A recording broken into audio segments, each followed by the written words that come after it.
പരിശുദ്ധനായ ദൈവത്തിന് സ്തോത്രം. ഹല്ലേലൂയ. അനുഗ്രഹിക്കപ്പെട്ട ഒരു ചൊവ്വാഴ്ച കൂടി ദൈവം നമുക്ക് ദാനമായി നൽകി. ദൈവത്തിൻ്റെ ആലയത്തിൽ നമുക്ക് ഒരു പകൽക്കാലം കൂടി ആയിരിക്കാൻ തക്കവണ്ണം ഇടയാക്കി തീർത്ത ദൈവത്തിന് സ്തോത്രവും സ്തുതിയും അർപ്പിക്കുകയാണ്.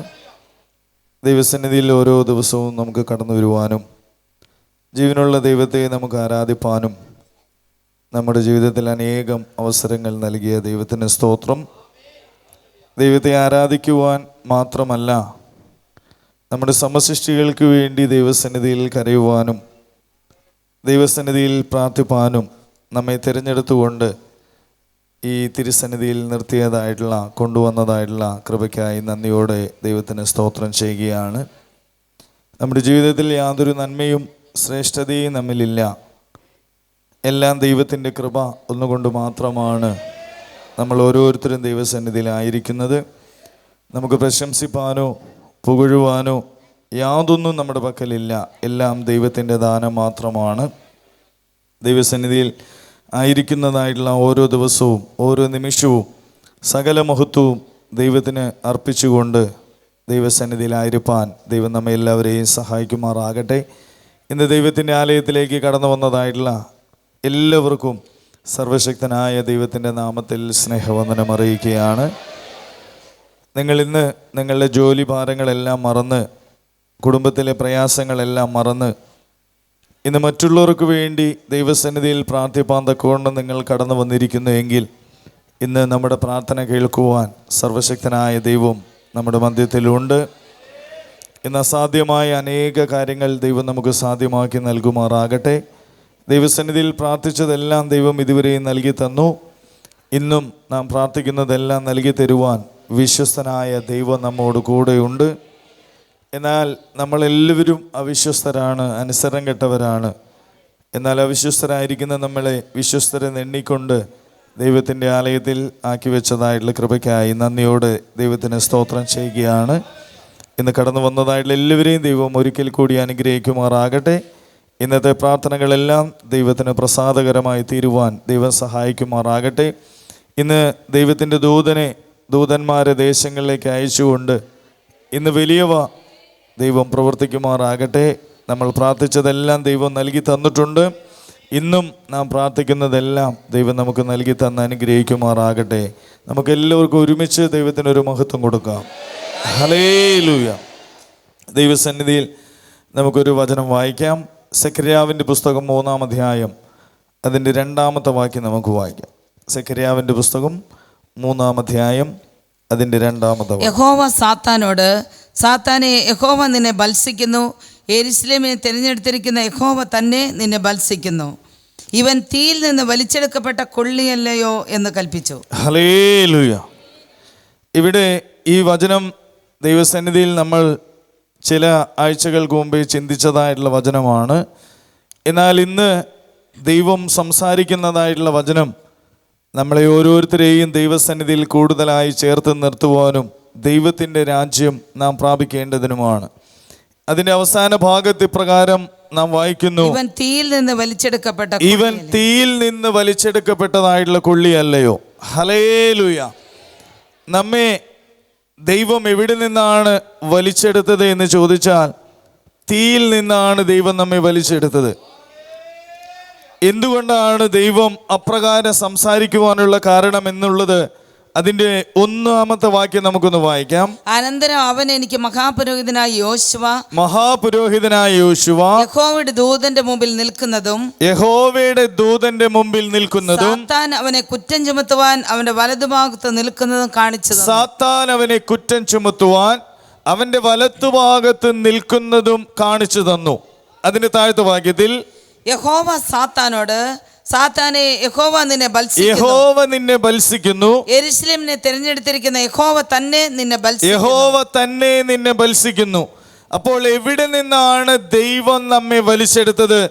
കത്തുന്നതായ തീയിൽ നിന്നാണ് ദൈവം നമ്മെ വലിച്ചെടുത്ത് രക്ഷിച്ചത്. ആരുടെ കയ്യിൽ നിന്നാണ് ദൈവം നമ്മെ രക്ഷിച്ചത്? കുറ്റം ചുമത്തുന്നതായ സാത്താന്റെ കയ്യിൽ നിന്നാണ് ദൈവം നമ്മെ വിടുവിച്ചത്. നാം പുറകിലേക്ക് തിരിഞ്ഞു നോക്കുമ്പോൾ അനേക കുറ്റങ്ങളും കുറവുകളും പോരായ്മകളും അവിശ്വസ്തകളും അനുസരണക്കേടുകളും നമ്മുടെ ജീവിതത്തിലുണ്ട്. ദൈവം നമ്മെ എവിടെ നിന്നാണ് വിളിച്ചത്? നാശത്തിൽ നിന്നാണ് നമ്മെ രക്ഷിച്ചത്.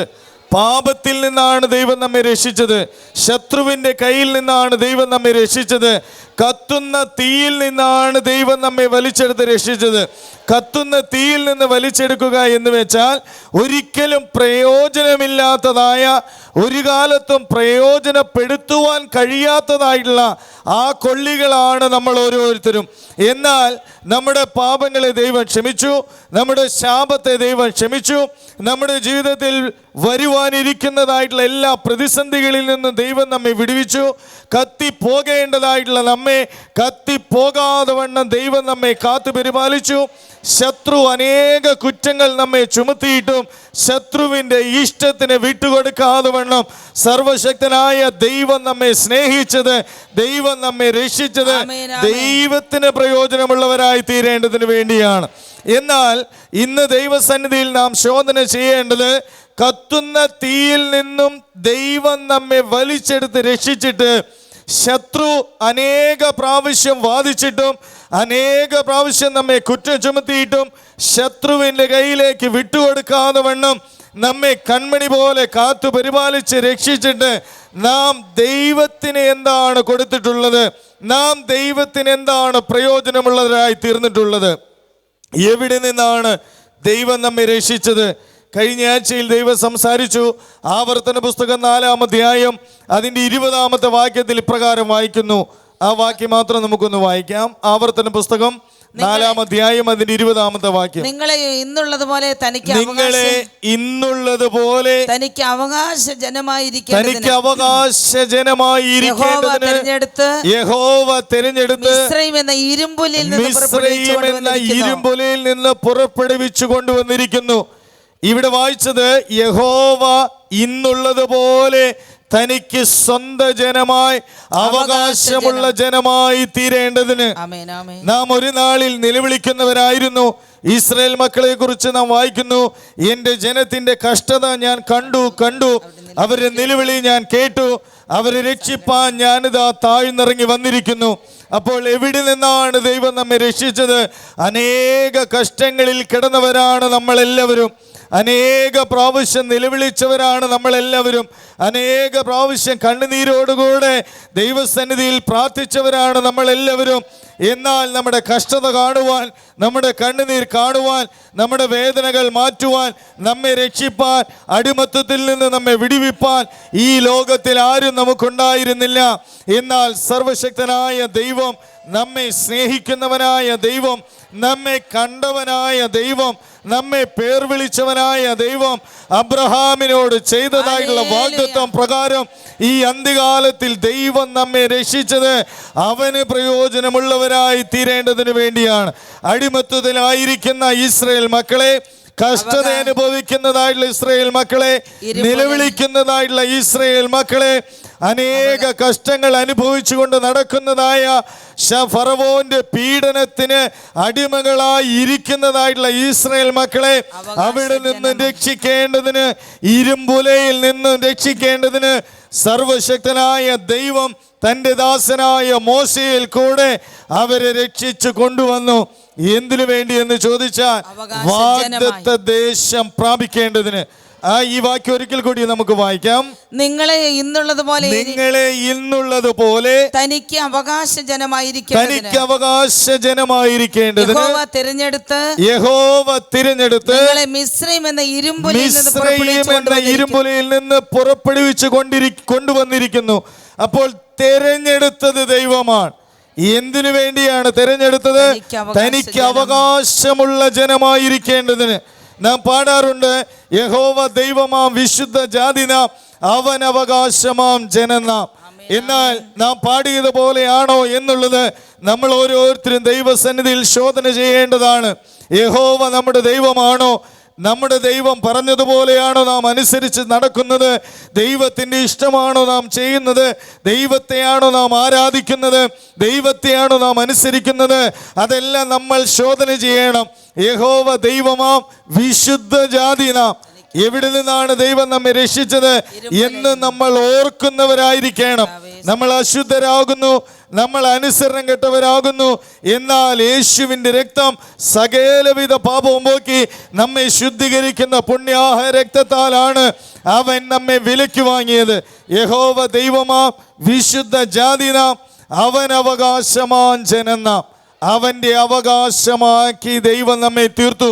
ദൈവവചനത്തിൽ വായിക്കുന്നു, അക്കാലത്ത് നിങ്ങൾ ക്രിസ്തുവിനെ കൂടാതെയുള്ളവരും പ്രത്യാശയില്ലാത്തവരും വാഗ്ദത്തത്തിൻ്റെ നിയമങ്ങൾക്ക് അന്യരും പരദേശികളുമായിരുന്നുവല്ലോ.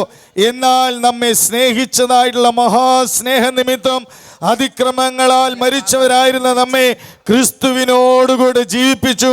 വേർപാടിൻ്റെ നടുച്ചുവർ ഇടിച്ചു കളഞ്ഞ് നമ്മെ ഒന്നാക്കി തീർത്തത് അവൻ നമ്മോട് കാണിച്ചതായിട്ടുള്ള സ്നേഹമാണ്. എന്നാൽ ദൈവം നമ്മെ ഇത്രമാത്രം സ്നേഹിച്ചിട്ടും ഇത്രമാത്രം കരുതിയിട്ടും ഇത്രമാത്രം നമ്മെ വഴി നടത്തിയിട്ടും നാം ഇസ്രായേൽ മക്കളെ പോലെ തെറ്റിപ്പോകുന്നവരാണ്, ദൈവത്തെ അനുസരിക്കാത്തവരാണ്. എന്നാൽ ഇന്ന് പകൽക്കാലം ദൈവം ഒരു മുന്നറിയിപ്പായിട്ടാണ് ഈ വചനം നമുക്ക് നൽകിയിരിക്കുന്നത്. എന്തിനാണ്, എവിടെ നിന്നാണ് നമ്മെ വിളിച്ചത്, എവിടെ നിന്നാണ് നമ്മെ തിരഞ്ഞെടുത്തത്? തീയിൽ നിന്നും വലിച്ചെടുക്കപ്പെട്ടതായ കൊള്ളിയല്ലോ. ശത്രു അനേകം പ്രാവശ്യം നമ്മുടെ കുറ്റങ്ങൾ ദൈവത്തിൻ്റെ മുമ്പാകെ പറഞ്ഞിട്ടും നമ്മെ വിട്ടുകൊടുക്കാതെ വണ്ണം കോഴി തൻ്റെ കുഞ്ഞുങ്ങളെ ചിറകടിയിൽ മറയ്ക്കും പോലെ മറച്ച് നമ്മെ വഴി നടത്തിയത് സർവശക്തനായ ദൈവത്തിൻ്റെ സ്നേഹമാണ്.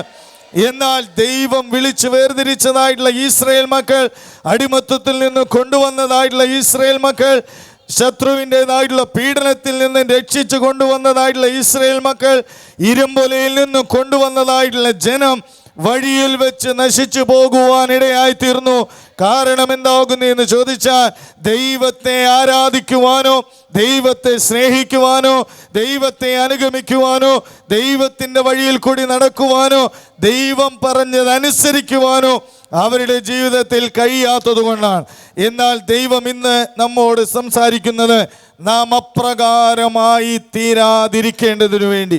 എന്തിനാണ് ദൈവത്തിൻ്റെ വചനം നമുക്ക് നൽകിയിരിക്കുന്നത്? നമ്മുടെ ബുദ്ധി ഉപദേശത്തിന് വേണ്ടിയാണ് ദൈവം ഈ വചനം നമുക്ക് നൽകിയിരിക്കുന്നത്. ഈ വചനം അനുസരിച്ച് മുന്നോട്ട് പോകുന്നതായ വ്യക്തികൾക്ക് മാത്രമേ ആ സ്വർഗരാജ്യം പ്രാപിപ്പാനായിട്ട് കഴിയുകയുള്ളൂ. ഈ ദൈവത്തിന്റെ വചനത്തിലേക്ക് നമുക്ക് കടന്നു വരാം. ഇവൻ തീയിൽ നിന്ന് വലിച്ചെടുക്കപ്പെട്ട കൊള്ളിയല്ലയോ. എന്നാൽ യോശുവ മുഷിഞ്ഞ വസ്ത്രം ധരിച്ച് ദൂതന്റെ മുമ്പിൽ നിൽക്കുകയായിരുന്നു. അതിലേക്ക് ഞാൻ കടക്കുന്നില്ല. യോശുവ മുഷിഞ്ഞ വസ്ത്രം ധരിച്ച് ദൂതന്റെ മുമ്പിൽ നിൽക്കുകയായിരുന്നു. എന്നാൽ അവന്റെ മുഷിഞ്ഞ വസ്ത്രം മാറ്റിക്കൊണ്ട് അവന് മനോഹരമായ വസ്ത്രം, ഉത്സവ വസ്ത്രം ധരിപ്പിച്ചു. അവന്റെ കുറ്റങ്ങളെല്ലാം ദൈവം ക്ഷമിച്ചു. അവനെ വാദിക്കുന്നതായിട്ടുള്ള ശത്രുവിൻ്റെ കയ്യിൽ നിന്നും ദൈവം അവനെ രക്ഷിച്ചു. എന്തിനു വേണ്ടി എന്ന് ചോദിച്ചാൽ, അവന് പ്രയോജനമുള്ളവരായിരിക്കേണ്ടതിന് വേണ്ടി. എന്നാൽ ഇന്ന് ദൈവത്തിൻ്റെ ആലയത്തിൽ നാം കടന്നു വന്നു. ദൈവത്തെ നാം വർഷങ്ങളായി ആരാധിക്കുന്നു, ദൈവത്തെ നാം സ്നേഹിക്കുന്നു. ദൈവത്തിൻ്റെ മഹത്വത്തിന് വേണ്ടി അഭിഷേകം പ്രാപിച്ചവരാണ് നമ്മളെല്ലാവരും. എന്നാൽ ദൈവസന്നിധിയിൽ നാം എപ്രകാരമാണ്? ദൈവത്തിൻ്റെ വചനവുമായി പോകുവാൻ കഴിഞ്ഞിട്ടുണ്ടോ? അവൻ്റെ സാക്ഷിയാകുവാൻ കഴിഞ്ഞിട്ടുണ്ടോ? അവനോട് ചേർന്ന് ജീവിക്കുവാൻ കഴിഞ്ഞിട്ടുണ്ടോ? അവൻ്റെ മഹത്വത്തിനായി പ്രവർത്തിപ്പാൻ കഴിഞ്ഞിട്ടുണ്ടോ എന്നുള്ളത് നമ്മൾ ഓരോരുത്തരും ദൈവസന്നിധിയിൽ ശോധന ചെയ്യേണ്ടതാണ്. എന്നാൽ നമുക്കൊരു വചനത്തിലേക്ക് കടന്നു വരാം. യെഹെസ്കേലിൻ്റെ പുസ്തകം 15-ാം അധ്യായം അതിൻ്റെ 7-ാമത്തെ വാക്യം നമുക്ക് വായിക്കാം. യെഹെസ്കേലിൻ്റെ പുസ്തകം 15-ാം അധ്യായം അതിന്റെ 7-ാമത്തെ വാക്യം. ഞാൻ അവർക്ക് വിരോധമായി മുഖം തിരിക്കും. അവർ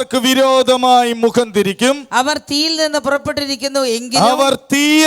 പുറപ്പെട്ടിരിക്കുന്നു എങ്കിലും അവർ തീക്ക് ഇരയായി തീരും. ഹല്ലേലൂയ. ഇന്ന് സർവശക്തനായ ദൈവത്തിന്റെ വചനം നമ്മെ കേൾപ്പിക്കുന്നത്, ഇവിടെ പ്രത്യേകമായി എഴുതിയിരിക്കുന്നത്, അവർ തീയിൽ നിന്ന് പുറപ്പെട്ടു വന്നവർ എങ്കിലും അവർ തീക്കിരയായി തീരും. ഇന്ന് വലിയൊരു ന്യായവിധിയുടെ വചനമാണ് ദൈവം നമുക്ക് നൽകിയിരിക്കുന്നത്. എവിടെ നിന്നാണ് ദൈവം വിളിച്ച് വേർതിരിച്ചത്? കത്തുന്ന തീയിൽ നിന്നാണ് ദൈവം നമ്മെ വലിച്ചെടുത്ത് രക്ഷിച്ചത്. എന്തിനാണ് ദൈവം വലിച്ചെടുത്ത് രക്ഷിച്ചത്? നിത്യമായ തീപ്പൊയ്കയിലേക്ക് പോകുവാനല്ല, നാശത്തിലേക്ക് പോകുവാനല്ല, ജീവങ്കലേക്ക് പോകുവാൻ വേണ്ടിയാണ്. എന്നാൽ ദൈവം ഇപ്രകാരം അരുളി ചെയ്യുന്നു, അവർ തീയിൽ നിന്ന് പുറപ്പെട്ടു വന്നു എങ്കിലും അവർ തീക്കിരയായി തീരും. എന്തുകൊണ്ടാണ് സർവശക്തനായ ദൈവം അപ്രകാരം പറഞ്ഞത് എന്ന് ചോദിച്ചാൽ, അവനെ അത്രമാത്രം വേദനിപ്പിച്ചത് കൊണ്ടാണ്. ഇന്ന് ദൈവസന്നിധിയിൽ നാം ശോധന ചെയ്യേണ്ടത്, നമ്മെ ദൈവം തീക്കിരയാക്കി തീർക്കുമോ? അവൻ്റെ മഹാസ്നേഹ നിമിത്തമാണ് ഇസ്രായേൽ മക്കളെ കഷ്ടതയിൽ നിന്നും പുറപ്പെടുവിച്ചു കൊണ്ടുവന്നത്. അവർക്ക് പകൽ മേഘസ്തംഭമായി ദൈവം കൂടെയിരുന്നു, രാത്രി അഗ്നിത്തൂണായി കൂടെയിരുന്നു. അവർക്ക് പാറയിൽ നിന്ന് മധുരമുള്ള വെള്ളം പുറപ്പെടുവിച്ചു കൊടുത്തു. അവർക്ക് വേണ്ടുന്നതെല്ലാം മന്ന നൽകി, കാടപ്പക്ഷി നൽകി അവരെ പോറ്റി പുലർത്തി. ശത്രുവിന് വിട്ടുകൊടുക്കാതെ വണ്ണം ശത്രുവിനെ ചെങ്കടലിൽ താഴ്ത്തിക്കളഞ്ഞുകൊണ്ട് അവരെ ചെങ്കടലിൽ കൂടെ ചെങ്കൽപാതി ഒരുക്കി മറുകര കടത്തി അവരെ ജയത്തോടുകൂടെ വഴി നടത്തിയിട്ടും അവരെല്ലാവരും മരുഭൂമിയിൽ വീണുപോയി. കാരണം അവർ ദൈവത്തെ അനുസരിക്കാത്തത് കൊണ്ടാണ്. എന്നാൽ ആ വചനം ഇന്ന് പകൽക്കാലം നമുക്ക് നൽകിയിരിക്കുന്നു. ദൈവം നമ്മെ അപ്രകാരമുള്ള അവസ്ഥയിൽ നിന്നാണ് വിളിച്ച് വേർതിരിച്ച് ഇതുവരെയും കൊണ്ടുവന്നിരിക്കുന്നത്. എന്ത് കുറവാണ് ദൈവം നമുക്ക് വരുത്തിയിട്ടുള്ളത്? എവിടെ നിന്നാണ് ദൈവം നമ്മെ രക്ഷിച്ചത്? ഇന്ന് നാം എപ്രകാരമാണ് ആയിരിക്കുന്നത്? ഏതവസ്ഥയിലാണ് ദൈവം നമ്മെ എത്തിച്ചിരിക്കുന്നത്? എന്നാൽ ദൈവത്തോട് നാം എപ്രകാരമാണ്? ദൈവത്തെ ആരാധിക്കുന്നതിൽ, ദൈവത്തെ സ്നേഹിക്കുന്നതിൽ, ദൈവത്തിൻ്റെ മഹത്വത്തിനായി പ്രവർത്തിക്കുന്നതിൽ, അവൻ്റെ സാക്ഷിയായി ജീവിക്കുന്നതിൽ നാം എത്രമാത്രം ദൂരെയാണ് എന്ന് നമ്മൾ ഓരോരുത്തരും ദൈവസന്നിധിയിൽ ശോധന ചെയ്യണം. എന്നാൽ അതിന്റെ ഒന്നാമത്തെ വാക്യത്തിലേക്ക് നമുക്ക് കടന്നു വരാം. യഹോവയുടെ അരുളപ്പാട് എനിക്കുണ്ടായത് എന്തെന്നാൽ, മനുഷ്യപുത്ര, കാട്ടിലെ വൃക്ഷങ്ങളുടെ ഇടയിൽ ഒരു ചെടിയായിരിക്കുന്ന ഒരു ചെടിയായിരിക്കുന്ന മുന്തിരിവള്ളിക്ക് മറ്റു മരത്തേക്കാൾ എന്താണ് വിശേഷതയുള്ളത്? ഇന്ന് ദൈവസന്നിധിയിൽ ആയിരിക്കുന്നതായിട്ടുള്ള നമ്മളോടാണ് ആ ചോദ്യം. എന്താണ് നമുക്ക് വിശേഷതയുള്ളത്? നാം പലപ്പോഴും പറയാറുണ്ട്, ഞാൻ കഴിവുള്ളവനാണ്, കൊള്ളാകുന്നവനാണ്, ശ്രേഷ്ഠനാണ്, ദൈവത്തോട് ചേർന്നിരിക്കുന്നവനാണ് എന്നുള്ളത്. എന്നാൽ സർവശക്തനായ ദൈവത്തിൻ്റെ അരുളപ്പാട് യെഹെസ്കേലിനോട് ഇപ്രകാരം ചോദിക്കുന്നു, കാട്ടിലെ വൃക്ഷങ്ങളുടെ ഇടയിൽ ഒരു ചെറിയ നിസാര ചെടിയായിരിക്കുന്ന മുന്തിരിവള്ളിക്ക് മറ്റു മരത്തേക്കാൾ എന്താണ് വിശേഷതയുള്ളത്? ഒരു വിശേഷതയുമില്ല. മറ്റു വൃക്ഷങ്ങൾക്കെല്ലാം വലിയ തടിയുണ്ട്, അത് പ്രയോജനമുള്ളതായി തീരും, അത് എന്തെങ്കിലും പണിക്ക് ഉപയോഗിക്കാം. എന്നാൽ മുന്തിരിവള്ളിക്ക് എന്ത് വിശേഷതയാണുള്ളത്? ഒരു വിശേഷതയുമില്ല. നാം മനസ്സിലാക്കേണ്ടത്, ഒരു വിശേഷതയുമില്ലാത്തത് കൊണ്ടാണ് ദൈവം നമ്മെ തിരഞ്ഞെടുത്തത്. വിശേഷത ഉണ്ട് എങ്കിൽ ദൈവം നമ്മെ തിരഞ്ഞെടുക്കുകയില്ലായിരുന്നു. ഒരു വിശേഷതയുമില്ല, ഒരു നന്മയുമില്ല, ഒരു ശ്രേഷ്ഠതയുമില്ല, ഒരു മഹത്വവുമില്ല, ഒരു പാരമ്പര്യവുമില്ല, പുകഴുവാനോ പ്രശംസിപ്പാനോ യാതൊന്നും ഇല്ലാത്തത് കൊണ്ടാണ് ദൈവം നമ്മെ തിരഞ്ഞെടുത്തത്. മറ്റു വൃക്ഷങ്ങളെക്കാൾ എന്താണ് മുന്തിരിവള്ളിക്കുള്ളത്? അതിന്റെ താഴത്തെ വാക്യം, വല്ല പണിക്കും കൊള്ളിപ്പാൻ അതിൽ നിന്ന് മരമെടുക്കാമോ? ഒരു വള്ളിയിൽ നിന്ന് എന്തെങ്കിലും പ്രയോജനമുള്ള ഒരു പണിക്ക് എടുക്കുവാൻ കൊള്ളാകുമോ? ഒരിക്കലുമില്ല. ദൈവം നമ്മെ വിളിച്ചത്, നമ്മെ തിരഞ്ഞെടുത്തത്, ഞാൻ പലപ്പോഴും ചിന്തിക്കാറുണ്ട്, ദൈവം എന്നെ തിരഞ്ഞെടുത്തത് എന്ത് കണ്ടിട്ടാണോ ആവോ എന്നുള്ളത്. കാരണം ഒരു നന്മയും എൻ്റെ ജീവിതത്തിലില്ല. രണ്ടാമത്തെ കാര്യം, ഈ വചനത്തിൽ വായിക്കുന്നത് പോലെ ഒരു വിശേഷതയും ലോകത്തിലായിരിക്കുന്ന മനുഷ്യരെ പോലെ ഒരു വിശേഷതയും എനിക്കില്ല. മൂന്നാമത്തെ കാര്യം, ഒരു പണിക്ക് കൊള്ളാത്തതായ വെറും പാഴ്ചെടിയാണ് ഞാൻ. എന്നാൽ സർവശക്തനായ ദൈവത്തിൻ്റെ സ്നേഹം, ദൈവത്തിൻ്റെ കൃപ ഒന്നുകൊണ്ട് മാത്രമാണ് നമ്മെ ഓരോരുത്തരെയും ദൈവം തിരഞ്ഞെടുത്ത് ഈ ആലയത്തിലാക്കി വെച്ചിരിക്കുന്നത്. ഇവിടെ ദൈവത്തിൻ്റെ അരുളപ്പാട് നമ്മെ കേൾപ്പിച്ചത്, ഈ വചനം നമ്മെ കേൾപ്പിച്ചത് നാം നമ്മെ തന്നെ ശോധന ചെയ്യേണ്ടതിനാണ്. നമ്മുടെ കുറവുകൾ നാം കാണേണ്ടതിനും ദൈവത്തോട് നമ്മുടെ കുറവുകൾ ഏറ്റുപറയേണ്ടതിനും ദൈവസന്നിധിയിൽ നാം നിരപ്പ് പ്രാപിക്കേണ്ടതിനുമാണ്. ആ വചനം ഒരിക്കൽ കൂടി നമുക്ക് വായിക്കാം. മറ്റു മരത്തെ മുന്തിരിവള്ളിക്ക് മറ്റു മരത്തെക്കാൾ എന്ത് വിശേഷതയുള്ളൂ? വല്ല പണിക്കും കൊള്ളിപ്പാൻ അതിൽ നിന്ന് മരമെടുക്കാമോ? വല്ല സാധനവും തൂക്കിയിടേണ്ടതിന് അതുകൊണ്ട് ഒരു ആണി ഉണ്ടാക്കാമോ? അതിന് ഒരു തടിക്കും കൊള്ളില്ല, ഒരു പ്രയോജനവുമില്ല. ഒരു കാര്യങ്ങളും ആ തടിയിൽ നിന്ന് അല്ലെങ്കിൽ ആ വള്ളിയിൽ നിന്ന് ഉണ്ടാക്കുവാനായിട്ട് കഴിയുകയില്ല. എന്നാൽ ആശാരിമാരെല്ലാവരും അത് ഉറപ്പിക്കുന്നത്, ജോയിന്റ് ചെയ്യുന്നത് തടി കൊണ്ട് തന്നെ ഉണ്ടാക്കിയതായിട്ടുള്ള ആണി വെച്ചിട്ടാണ്. അത് ദൈവത്തിൻ്റെ വചനം നമ്മോട് വീണ്ടും സംസാരിക്കുന്നത്, അതിൽ ജോയിന്റ് ചെയ്യുവാൻ ഒരാണി പോലും ഉണ്ടാക്കുവാൻ അതുകൊണ്ട് സാധ്യമല്ല. Hallelujah, hallelujah. ഒരാണിക്ക് പോലും കൊള്ളരുതാത്തവരാണ് നാം. ഇന്ന് നമ്മൾ അറിയണം നാം ആരാണ് എന്നുള്ളത്. നാം ആരാണെന്ന് അറിഞ്ഞാൽ ഒരിക്കലും പ്രശംസിക്കുകയില്ല. നാം ആരാണെന്ന് അറിഞ്ഞാൽ ഒരിക്കലും പുകഴുകയില്ല. നാം ആരാണെന്ന് അറിഞ്ഞാൽ ഞാൻ ഒരിക്കലും ശ്രേഷ്ഠനെന്ന് പറയുകയില്ല. ഒരാണിക്ക് പോലും കൊള്ളരുതാത്തവനാണ്. ഒരാണി പോലും ഉണ്ടാക്കുവാൻ കൊള്ളരുതാത്തവനാണ്. ഒരു സാധനം പോലും തൂക്കിയിടുവാൻ, ഒരു പ്ലാസ്റ്റിക് കവർ പോലും തൂക്കിയിടുവാൻ കൊള്ളരുതാത്തതായിട്ടുള്ള ഒരു ചെടിയാണ് ഞാനും നിങ്ങളും എന്ന് ദൈവസന്നിധിയിൽ അറിയണം.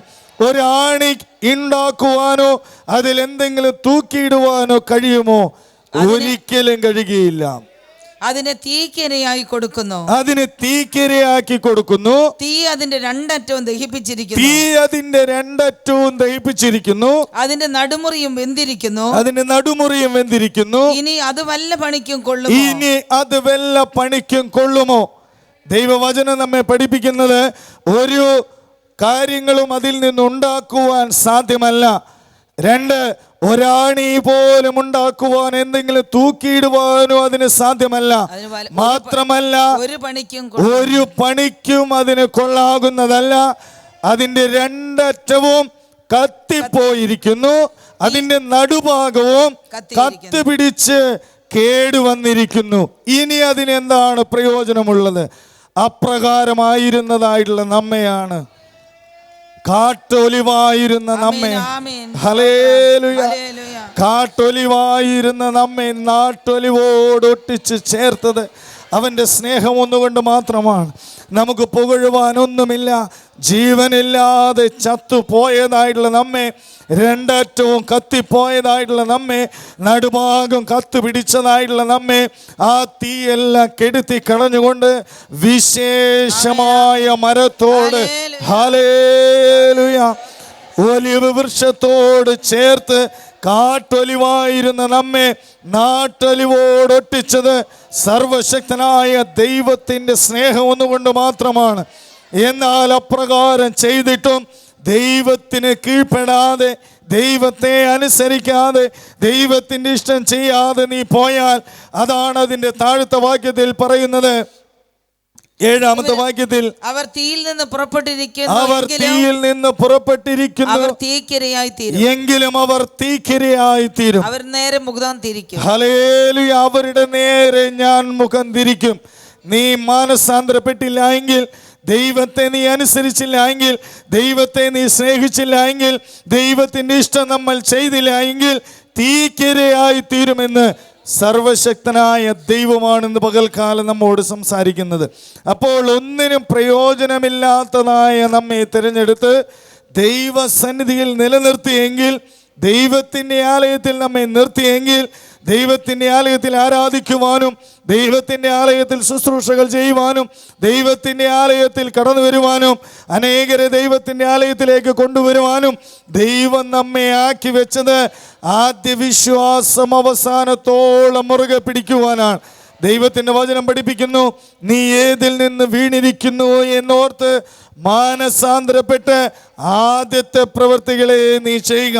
ഏതിൽ നിന്നാണ് ഞാൻ വീണിരിക്കുന്നത്, എവിടെയാണ് എനിക്ക് വീഴ്ച പറ്റിയിരിക്കുന്നത്, ഏതിലാണ് ഞാൻ തോറ്റുപോയിരിക്കുന്നത്, ദൈവമേ നിന്നെ സ്നേഹിക്കുവാൻ എവിടെയാണ് എനിക്ക് വീഴ്ച വന്നിട്ടുള്ളത്, ദൈവമേ നിന്നെ ആരാധിക്കേണ്ടതുപോലെ ആരാധിക്കാതിരിപ്പാൻ എവിടെയാണ് എൻ്റെ ജീവിതത്തിൽ വീഴ്ച വന്നിരിക്കുന്നത് എന്ന് ദൈവസന്നിധിയിൽ നമ്മൾ ശോധന ചെയ്യണം. ഈ വാക്യം നമുക്ക് ഒരിക്കൽ കൂടി വായിക്കാം. ഞാൻ അവർക്ക് വിരോധമായി മുഖം തിരിക്കും, ഞാൻ അവർക്ക് വിരോധമായി മുഖം തിരിക്കും. അവർ തീയിൽ നിന്ന് പുറപ്പെട്ടിരിക്കുന്നു എങ്കിലും അവർ തീക്കിരയായി തീരും. 6-ാമത്തെ വാക്യം നമുക്കൊന്ന് വായിക്കാം. അതുകൊണ്ട് യഹോവയായ കർത്താവ് ഇപ്രകാരം അരുളി ചെയ്യുന്നു, കാട്ടിലെ വൃക്ഷങ്ങളിൽ ഞാൻ തീക്കിരയാക്കി കൊടുത്ത മുന്തിരിവള്ളിയെ പോലെ ഞാൻ യെരൂശലേം നിവാസികളെയുമാക്കും. അതിനർത്ഥം രക്ഷിച്ചവനായ ദൈവത്തിന് നമ്മെ നശിപ്പിക്കുവാനും അധികാരമുണ്ട്. ഹല്ലേലൂയ. അതാണ് ദൈവത്തിൻ്റെ വചനത്തിൽ എഴുതിയിരിക്കുന്നത്. ഇസ്രായേൽ മക്കളെ അടിമത്തത്തിൽ നിന്നും സ്നേഹത്തോടുകൂടെ രക്ഷിച്ചു കൊണ്ടുവന്നിട്ട് അവരുടെ ജീവിതത്തിൽ അവരുടെ കാലിലെ ചെരുപ്പ് തേഞ്ഞു പോകാതെ, വസ്ത്രം ജീർണിച്ചു പോകാതെ, അവർക്ക് യാതൊരു കുറവും വരാതെ ദൈവം കാത്തു പരിപാലിച്ചത് വാഗ്ദത്ത ദേശത്തേക്ക് പോകേണ്ടതിനാകുന്നു. എന്നാൽ വാഗ്ദത്ത ദേശം പ്രാപിപ്പാൻ അവർക്ക് കഴിഞ്ഞില്ല. എന്തുകൊണ്ടെന്ന് ചോദിച്ചാൽ ദൈവം അവരെ മരുഭൂമിയിൽ തള്ളിയിട്ട് കളഞ്ഞു. 1 കൊരിന്ത്യർ 10-ാം അധ്യായം അതിൻ്റെ 1-ാമത്തെ വാക്യം നമുക്കൊന്ന് വായിക്കാം. ഒന്ന് ഓടിച്ച് വായിക്കാം. 1 കൊരിന്ത്യർ 10-ാം അധ്യായം അതിൻ്റെ 1-ാമത്തെ വാക്യം. സഹോദരന്മാരെ, നമ്മുടെ പിതാക്കന്മാർ എല്ലാവരും മേഘത്തിന് കീഴിലായിരുന്നു. എല്ലാവരും സമുദ്രത്തോടെ കടന്നു. എല്ലാവരും മേഘത്തിലെ സമുദ്രത്തിലെ സ്നാനമേറ്റു. എല്ലാവരും മോശയോട് ചേർന്നു. ഹല്ലേലൂയ. അടിമത്തത്തിലായിരുന്നപ്പോൾ അവിടെ നിന്ന് മോശ മുഖാന്തരം രക്ഷിച്ച് പുറപ്പെടുവിച്ച് കൊണ്ടുവന്നപ്പോൾ എല്ലാവരും മോശയോട് ചേർന്നവർ ജീവിച്ചു. എല്ലാവരും ഒരേ ആത്മീകാഹാരം തിന്നു, എല്ലാവരും ഒരേ ആത്മീക പാനീയം കുടിച്ചു. മേഘത്തിലും സമുദ്രത്തിലും അവർ സ്നാനമേറ്റു. അവരെല്ലാവരും മോശയോട് ചേർന്നു. എന്നാൽ ആ പാറ അവരെ അനുഗമിച്ച ആത്മീക പാറയിൽ നിന്നല്ലോ അവർ കുടിച്ചത്. ആ പാറ ക്രിസ്തുവായിരുന്നു. എങ്കിലും അവരിൽ മിക്ക പേരിലും ദൈവം പ്രസാദിച്ചില്ല. അവരെ മരുഭൂമിയിൽ തള്ളിയിട്ട് കളഞ്ഞു. ഇത് നമുക്ക് ദൃഷ്ടാന്തമായി സംഭവിച്ചു. അവർ മോഹിച്ചതുപോലെ നാമും ദുർമോഹികളാകാതിരിക്കേണ്ടതിന് തന്നെ ഇന്ന് പകൽക്കാലം ദൈവത്തിൻ്റെ ആലയത്തിൽ അപ്പോസ്തലന്മാരായി തിരഞ്ഞെടുത്തവരാണ് അധികം പേരും. അതുകൊണ്ടാണ് ദൈവം ഇന്ന് പകൽക്കാലം ഈ വചനം നമുക്ക് നൽകിയത്. ഇത് ദൃഷ്ടാന്തമായി നമുക്ക് സംഭവിച്ചു. ഇത് ദൃഷ്ടാന്തമായി അവർക്ക് സംഭവിച്ചു. ലോകാവസാനം വന്നെത്തിയിരിക്കുന്ന നമ്മുടെ ബുദ്ധി ഉപദേശത്തിനായി എഴുതിയിരിക്കുന്നു. എന്താണ് അവർക്ക് വന്നത്? അവർ ദുർമോഹികളായി. 2, അവർ വിഗ്രഹാരാധികളായി. പരസംഗം ചെയ്യരുത്. 3, അവർ പരസംഗം ചെയ്യുന്നവരായിരുന്നു. ദൈവത്തെ പരീക്ഷിക്കുന്നവരായിരുന്നു. പിറുപിറുക്കുന്നവരായിരുന്നു. അതുകൊണ്ട് ഇത് ദൃഷ്ടാന്തമായി അവർക്ക് സംഭവിച്ചു. ലോകാവസാനം വന്നെത്തിയിരിക്കുന്ന നമുക്ക് ബുദ്ധി ഉപദേശത്തിനായി എഴുതിയിരിക്കുന്നു. എല്ലാവരും ഒരുപോലെ ഇറങ്ങിയവരാണ്. എല്ലാവരും ഒരുപോലെ യാത്ര ചെയ്തവരാണ്. എല്ലാവരും ഒരുപോലെ ദൈവത്തിൻ്റെ രക്ഷ കണ്ടവരാണ്. എല്ലാവരും ഒരുപോലെ ഭക്ഷിച്ചവരാണ്. എല്ലാവരും ഒരുപോലെ പാനം ചെയ്തവരാണ്. എല്ലാവരും ഒരുപോലെ മോശയോട് ചേർന്നവരാണ്. പക്ഷേ അവരെ മരുഭൂമിയിൽ ദൈവം തള്ളിക്കളഞ്ഞു. കാരണം എങ്കിലും അവരിൽ മിക്ക പേരിലും ദൈവം പ്രസാദിച്ചില്ല. ദൈവം പ്രസാദിക്കാത്തതായിട്ടുള്ള ജീവിതമായിരുന്നു അവരുടേത്. എന്നാൽ അതിന്റെ താഴ്ത്ത വാക്യം നമുക്ക് വായിക്കാം. ആകയാൽ നിൽക്കുന്നു എന്ന് തോന്നുന്നവൻ വീഴാതിരിപ്പാൻ നോക്കിക്കൊള്ളട്ടെ. ഞാൻ നിൽക്കുന്നു എന്ന് പറഞ്ഞ് അഹങ്കരിക്കുകയല്ല വേണ്ടത്. നിൽക്കുന്നു എന്ന് തോന്നുന്നവൻ വീഴാതിരിപ്പാൻ നോക്കിക്കൊള്ളട്ടെ. താഴ്ത്ത വാക്യം കൂടി വായിക്കാം. ദൈവം വിശ്വസ്തൻ. മനുഷ്യർക്ക് നടപ്പല്ലാത്ത പരീക്ഷ നിങ്ങൾക്ക് നേരിട്ടിട്ടില്ല. നിങ്ങൾക്ക് കഴിയുന്നതിന് മീതെ പരീക്ഷ നേരിടുവാൻ സമ്മതിക്കാതെ നിങ്ങൾക്ക് സഹിപ്പാൻ കഴിയേണ്ടതിന് പരീക്ഷയോടുകൂടെ അവൻ പോക്കുവഴിയും ഉണ്ടാക്കി തരും. എന്തെല്ലാം പ്രയാസങ്ങളുണ്ടെങ്കിലും എന്തെല്ലാം കഷ്ടതകളുണ്ടെങ്കിലും സഹിപ്പാൻ കഴിയുന്നതിന് മീതെ കടത്തിവിടുന്നവനല്ല ദൈവം. പരീക്ഷയോടുകൂടെ പോക്കുവഴിയും ഉണ്ടാക്കി തരും.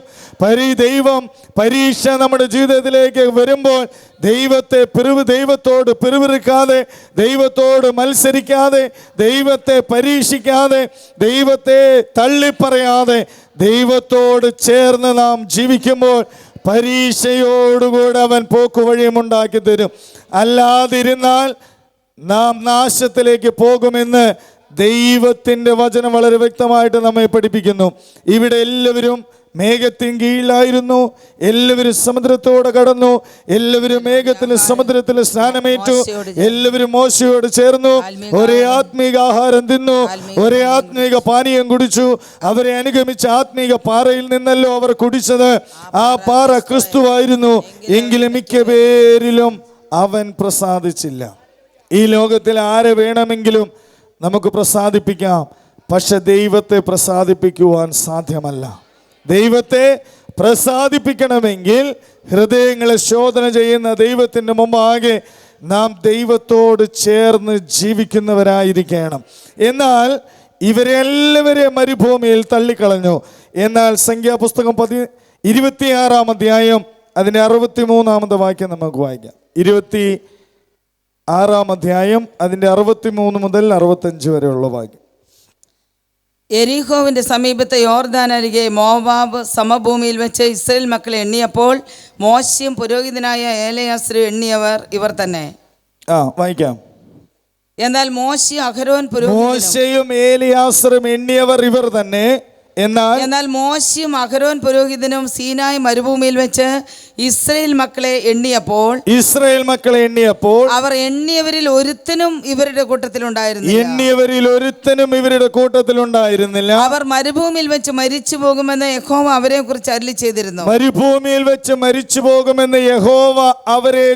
അരുളി ചെയ്തിരുന്നു. യെഫുന്നയുടെ മകൻ കാലേബും നൂന്റെ മകൻ യോശുവയും അവരിൽ ഒരുത്തനും ശേഷിച്ചില്ല. ഹല്ലേലൂയ. ഇസ്രായേൽ മക്കളെ മുഴുവനായി മരുഭൂമിയിൽ തള്ളിയിട്ടു, എങ്കിലും 2 പേർ മാത്രം ശേഷിച്ചു. ഇന്ന് ദൈവം നമ്മെ കുറിച്ച് ആഗ്രഹിക്കുന്നത് ആ 2 പേരിൽ നമ്മൾ ഓരോരുത്തരും കാണണമെന്നുള്ളതാണ്. ഇസ്രായേൽ മക്കളെ പോലെ മരുഭൂമിയിൽ വീണു പോകുവാനല്ല, നശിച്ചു പോകുവാനല്ല, മരുഭൂമിയിൽ തള്ളിയിട്ട് കളയുവാനല്ല ദൈവം നമ്മെ വിളിച്ചത്. കത്തുന്ന തീയിൽ നിന്നും വലിച്ചെടുത്ത് രക്ഷിച്ചതായിട്ടുള്ള കൊള്ളികളാകുന്ന നാം ദൈവരാജ്യം പ്രാപിക്കണം. ഇവർ 2 പേരും മാത്രമേ ദൈവരാജ്യം പ്രാപിപ്പാൻ, വാഗ്ദത്ത ദേശം പ്രാപിപ്പാനായിട്ട് കഴിഞ്ഞുള്ളൂ. കാരണം എന്തായിരുന്നു എന്ന് ചോദിച്ചാൽ, അവർ ദൈവം തിരഞ്ഞെടുത്തതായ മോശയോട് ചേർന്നിരിക്കുന്നവരായിരുന്നു. ഹല്ലേലൂയ. അനേക പ്രതികൂലങ്ങൾ വന്നിട്ടും, അനേകർ അവരെ തള്ളിപ്പറഞ്ഞിട്ടും, അനേകർ അവർക്കെതിരായി പിറുപിറുത്തിട്ടും അവർ മോശയോട് ചേർന്നിരിക്കുന്നവരായിരുന്നു. 2 മോശയോട് ദൈവം പറഞ്ഞതെല്ലാം അവർ അനുസരിക്കുന്നവരായിരുന്നു. ദൈവം മോശയോട് പറഞ്ഞു, മോശ ഇസ്രായേൽ മക്കളോട് പറഞ്ഞു. എന്നാൽ ഇസ്രായേൽ മക്കളിൽ ഇവർ 2 പേരൊഴികെ ബാക്കി ആരും മോശയുടെ വാക്കുകൾ കേട്ടില്ല. അവരെല്ലാവരും അവരുടെ സ്വന്തം ഇഷ്ടപ്രകാരം വിഗ്രഹങ്ങളുടെ പുറകെ, പരീക്ഷണത്തിൻ്റെ പുറകെ ദുർമോഹികളായി, ദൈവത്തോട് പിറുപിറുക്കുന്നവരായി അവർ തീർന്നു. അതുകൊണ്ട് അവർ നശിച്ചുപോയി. എന്നാൽ ഇവർക്ക് ദൈവത്തിൻ്റെ വചനം പഠിപ്പിക്കുന്നത് അവർ മോശയോട് പറ്റിച്ചേർന്നിരുന്നു എന്നുള്ളതാണ്. രണ്ടാമത് യോശുവയെ കുറിച്ച് പറയുന്നത് അവൻ ദൈവത്തിൻ്റെ കൂടാരം വിട്ടുപിരിയാതെ വണ്ണമായിരുന്നു എന്നുള്ളതാണ്. അപ്പോൾ ദൈവം നമ്മെ ആക്കി വെച്ചതായിട്ടുള്ള സ്ഥാനത്ത് നാം വിശ്വസ്തയോടുകൂടെ മുന്നോട്ട് പോകുമ്പോഴാണ് വാഗ്ദത്ത ദേശം പ്രാപിപ്പാനായിട്ട് കഴിയുന്നത്. ദൈവവചനം പഠിപ്പിക്കുന്നത് ഒരുത്തൻ എത്ര മല്ല് കെട്ടിയാലും ചട്ടപ്രകാരം പോരായ്കയിൽ കിരീടം പ്രാപിക്കുകയില്ല. എത്ര മല്ല് കെട്ടിയാലും എന്തെല്ലാം ചെയ്താലും ചട്ടപ്രകാരം പോരായ്കയിൽ കിരീടം പ്രാപിക്കുകയില്ല. ദൈവം നമ്മെ വിളിച്ചത് കിരീടം പ്രാപിക്കേണ്ടതിനാണ്. ദൈവം നമ്മെ വിളിച്ചത് ചട്ടപ്രകാരം മുന്നോട്ട് പോകേണ്ടതിനാണ്. അവർ മോശയെ സകലത്തിലും അവർ അനുസരിച്ചു. രണ്ട്, അവർ ദൈവത്തിൻ്റെ കൂടാരം വിട്ടുപിരിയാതെ വണ്ണം അവർ ആയിരുന്നു. ദൈവത്തിൻ്റെ വചനം നാം വായിച്ചു നോക്കുമ്പോൾ ആ ഇസ്രായേൽ മക്കൾ അസാധ്യമെന്ന് പറഞ്ഞതെല്ലാം അവർ സാധ്യമെന്ന് പറഞ്ഞു. കാരണം അവർ വിശ്വാസമുള്ളവരായിരുന്നു. അവർ ദൈവത്തിൻ്റെ വാക്ക് വിശ്വസിക്കുന്നവരായിരുന്നു. ദൈവത്തിന് കഴിയുമെന്ന് അവർക്കറിയാമായിരുന്നു. അവർ ദൈവം തിരഞ്ഞെടുത്തതായ ദാസനാണ് മോശ എന്ന് അവർക്ക് പൂർണ്ണ നിശ്ചയമുണ്ടായിരുന്നു. അവർ മോശയോട് ചേർന്ന് നിന്നു. ദൈവവചനം അവർ അനുസരിക്കുന്നവരായിരുന്നു. അതുകൊണ്ട് കാലേബിനെ കുറിച്ച് ഇപ്രകാരം വായിക്കുന്നു. അതിൻ്റെ സംഖ്യാപുസ്തകം 14-ാം അധ്യായം അതിൻ്റെ അവസാന ഭാഗത്ത് ഇപ്രകാരം വായിക്കുന്നു. എങ്കിലും കാലേബിനോ അവന് വേറൊരു സ്വഭാവം ഉണ്ടായിരുന്നു. ആ വാക്യം ഒന്ന് വായിക്കാം. 24-25 തോന്നുന്നു. എന്റെ ദാസനായ കാലേബോ അവന് വേറൊരു സ്വഭാവം ഉള്ളതുകൊണ്ട് എന്നെ പൂർണ്ണമായി അനുസരിച്ചതുകൊണ്ട് അവൻ പോയിരുന്ന ദേശത്തേക്ക് ഞാൻ അവനെ എത്തിക്കും.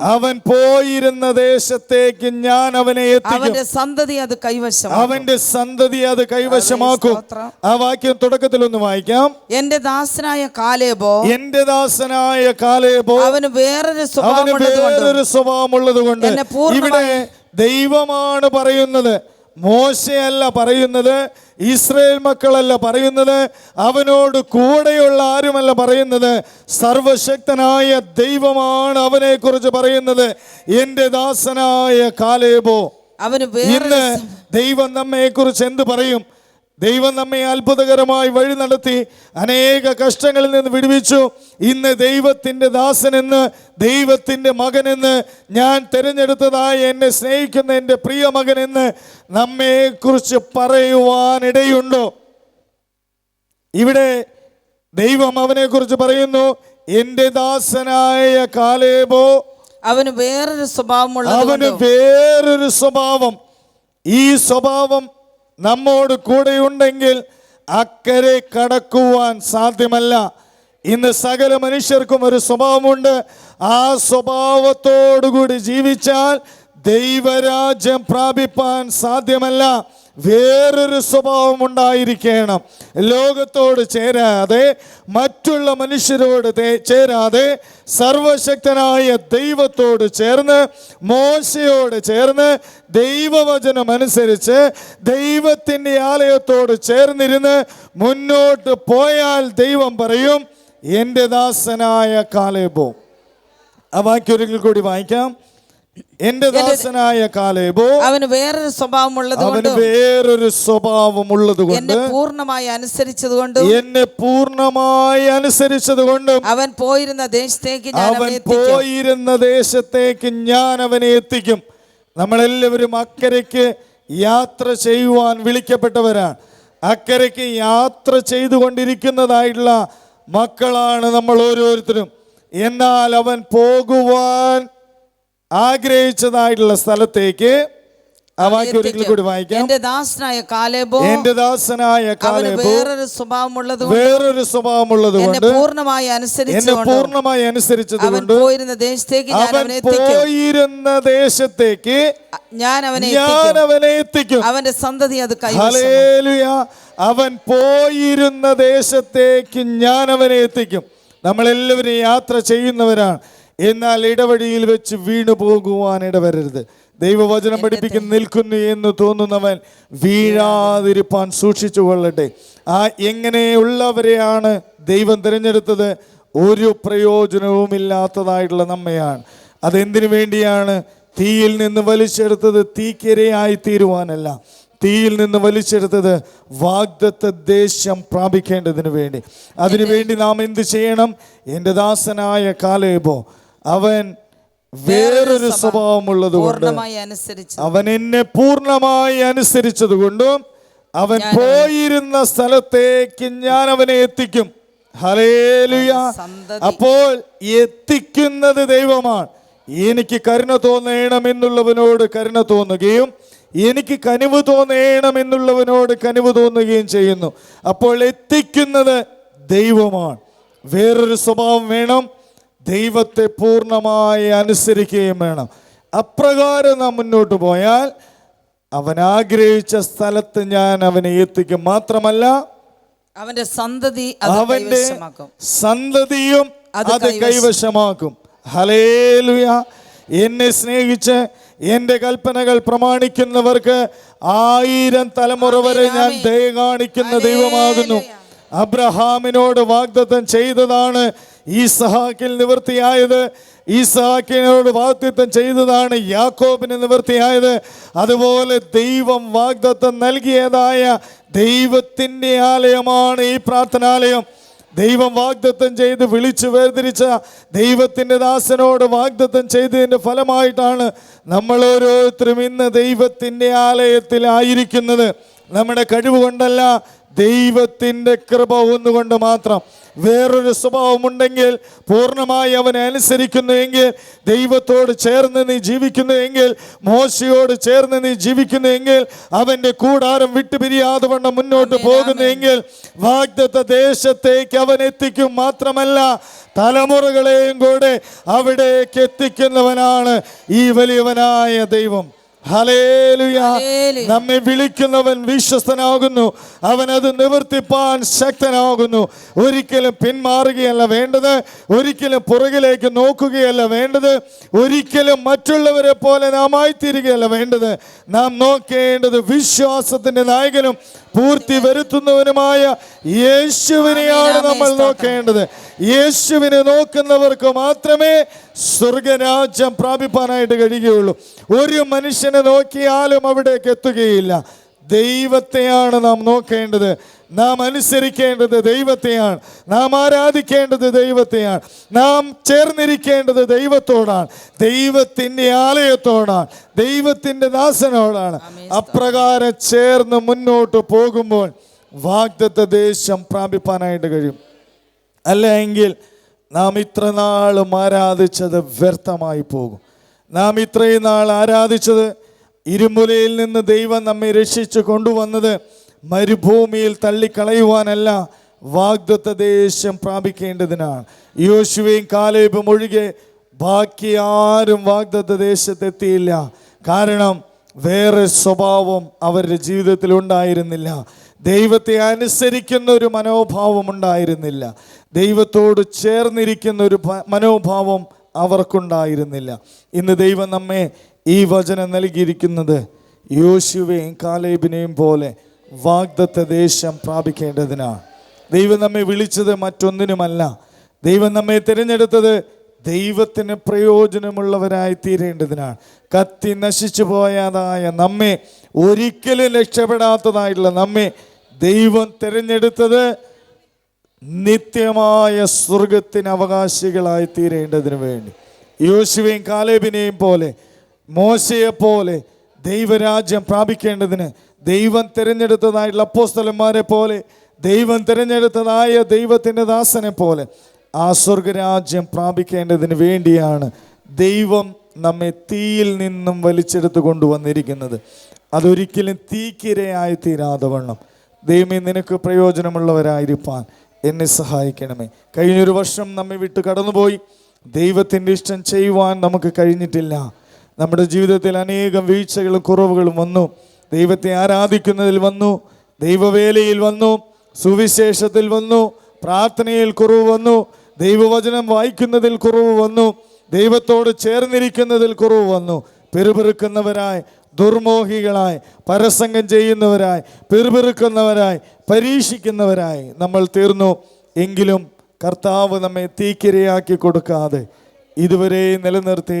അത് ദൈവത്തിൻ്റെ സ്നേഹം ഒന്നുകൊണ്ട് മാത്രമാണ്. അതെന്തിനു വേണ്ടിയെന്ന് ചോദിച്ചാൽ നാം മാനസാന്തരപ്പെടണം.